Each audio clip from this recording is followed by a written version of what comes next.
a war with China. We will be fighting with Chinese electric motors, Chinese batteries, Chinese optics, and we will be buying Chinese motors, Chinese optics, Chinese batteries. It is a non-sustainable proposition.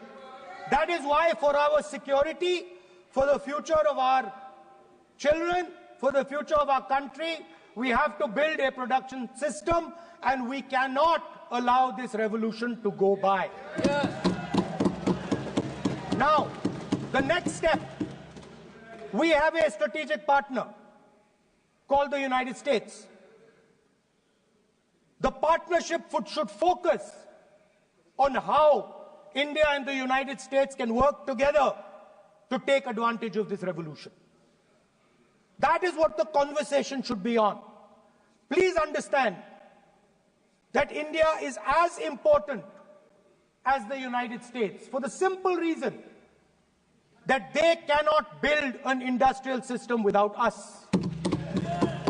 They cannot build a production system without us. No matter what they say, the Americans simply cannot do what India can do because their cost structure is much, much, much more expensive than ours.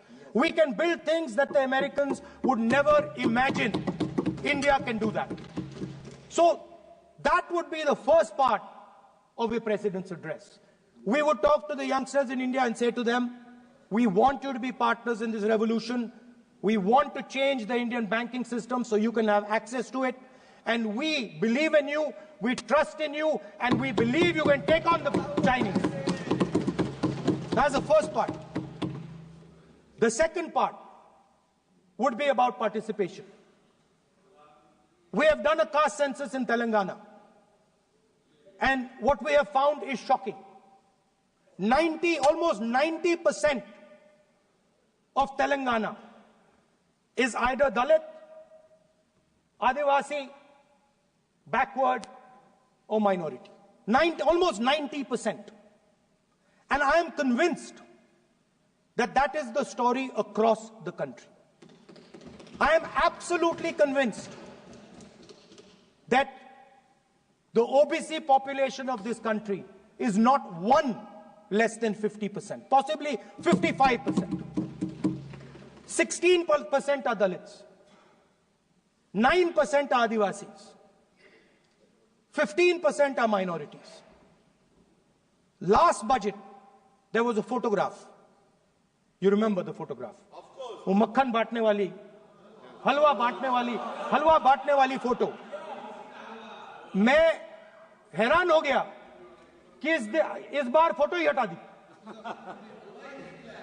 हलवा खिलाया मगर दिखाया नहीं किसको खिला रहे. So at the center of any new development paradigm for this country, which runs parallel with the production paradigm I spoke of, which works together with the production paradigm I spoke of, is the participation of lower castes, OBCs, Dalits, Adivasis in the wealth of this country.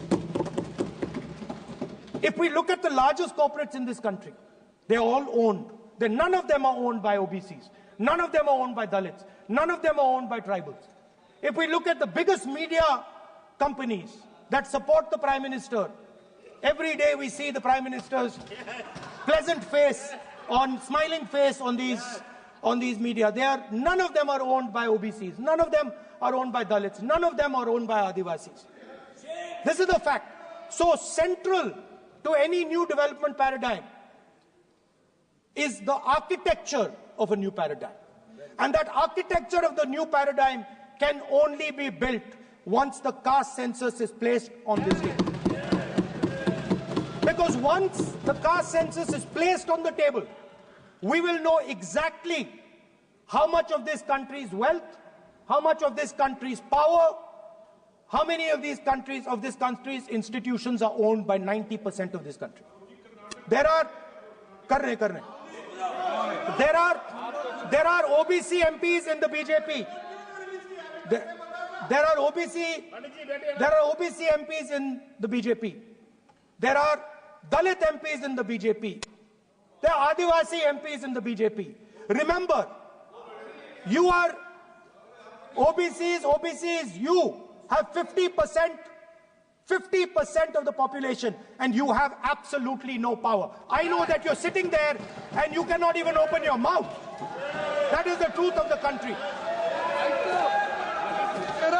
प्रधानमंत्री का चेहरा आपको दिखाई नहीं देता है। जाति जनगणना, प्रधानमंत्री का चेहरा आपको दिखाई नहीं देता क्या? Architecture, participation, revolution in this country that we are going to bring. ये अंधेरा हो गया है। पार्लियामेंट में ये कुछ दिखता नहीं है। सोनिया गांधी, प्रियंका, ये इधर अपोजिशन को कुछ दिखाई नहीं देता है। ओबीसी बात करते हैं। So the idea is, Speaker sir, the idea.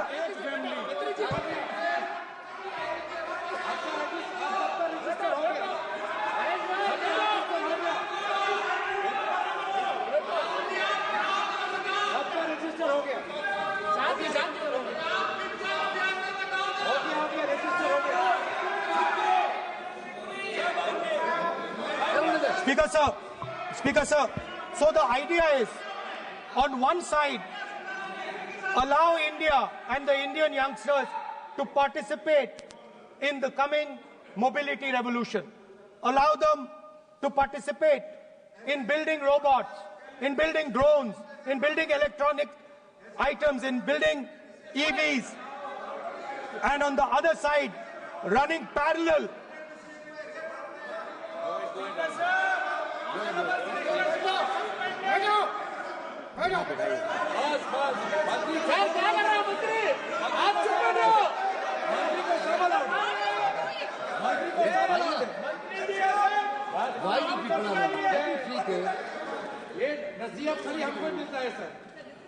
मैंने उनको ही मना the country, Speaker sir. ऐसा नहीं है। So, आप भी बहुत डिस्टर्बेंस करते हैं। Okay, Speaker sir, so parallel ideas. One idea, participate in the mobility revolution. Whether you're thinking of economy, weapons, production, healthcare, India should participate in this revolution.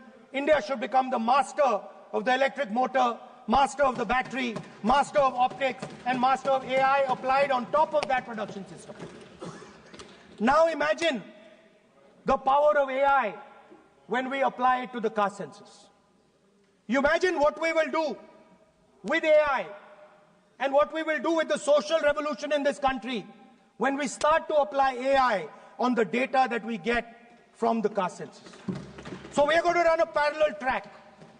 On one side, participation, revolutionizing the participation of Dalits, OBCs, Adivasis in the ruling of this country, in the institutions of this country, in distribution of wealth of this country. And on the other side, parallel track, challenge the Chinese and participate in the revolution and defeat the Chinese in electric motors, batteries, solar panels, and wind.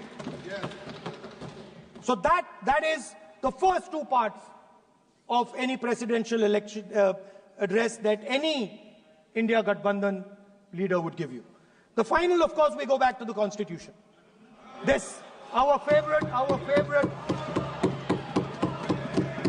just like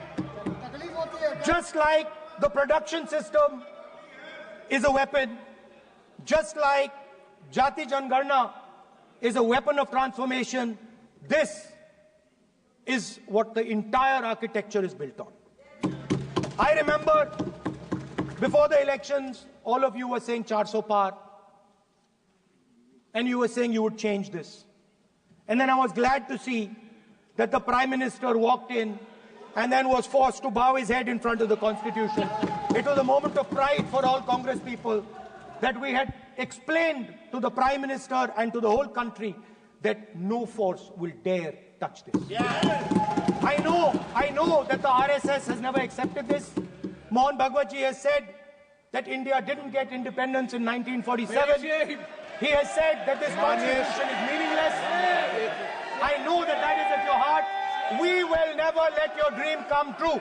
This constitution is going to rule India always. Now, एक minute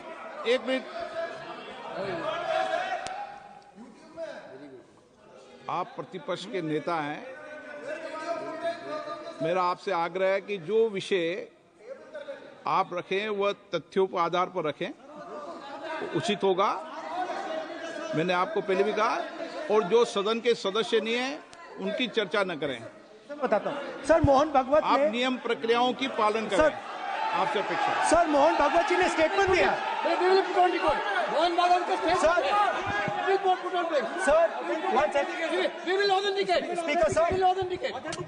Speaker sir, Mohan Bhagwat ji made a statement saying that India did not receive independence in 1947. It received independence when the Ram Mandir was inaugurated. We will place that on the table. Now, sir, I would like to mention one small thing, but very important thing. Speaker sir, this constitution is supported by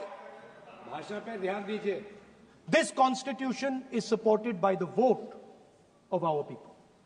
Without the secure vote of the Indian people, this constitution means nothing.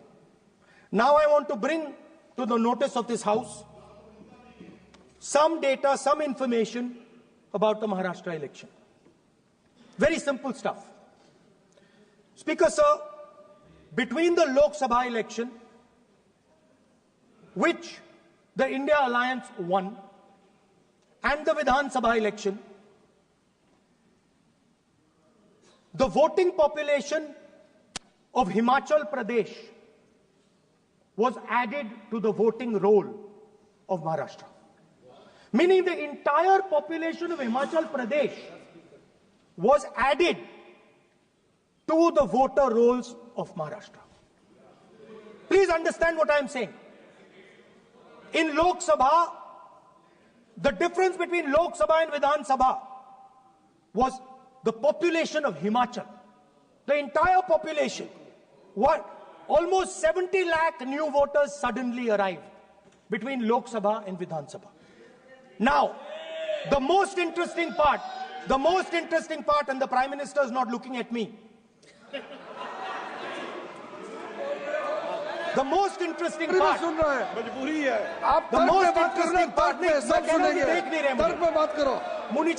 suddenly. The most interesting part is